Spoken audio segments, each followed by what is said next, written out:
ஒரு பொண்ணு வீட்ல தனியா உட்காந்து அவளோட பாய் ஃப்ரெண்ட் கூட சேட் பண்ணிட்டு இருக்கா. அவன் கேட்கறான், ஒன்ன ஒரு செல்ஃபி எடுத்து எனக்கு அனுப்புன்னு கேட்கறான். இவளும் செல்ஃபி எடுத்து அவனுக்கு அனுப்புறா. அந்த போட்டோவை பார்த்து அவன் உனக்கு பின்னாடி யார் இருக்கான்னு கேட்கறான். இவளும் அந்த போட்டோவை ஜூம் பண்ணி பாக்குறப்ப யாரோ ஒருத்தவங்க மாஸ்க் போட்டு நிக்கிற மாதிரி தெரியுது.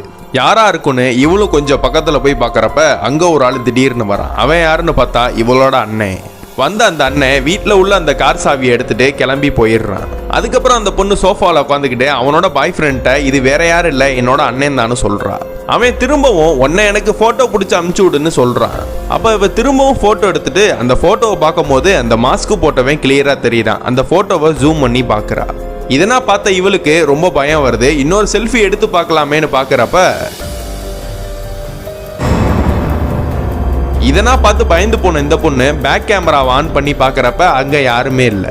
அதுக்கப்புறம் அந்த செல்ஃபி கேமராவை ஆன் பண்ணி பார்க்கும் போது அந்த மாஸ்க் போட்டவன் வேகமா ஓடி வரான். இந்த பொண்ணு ரொம்ப பயப்பட ஆரம்பிக்கிறா. அந்த வீட்லயும் லைட்டுனா பிளிங்க் ஆக ஆரம்பிக்குது. இந்த பொண்ணு தனியா போய் செல்ஃபி எடுக்கிறப்ப அந்த மாஸ்க் போட்டவன் இவளோட தலைக்கு பின்னாடி இருக்கான். அந்த பொண்ணு இதனா பார்த்து கத்தி கொஞ்ச நேரத்துல இறந்தே போயிடுறா.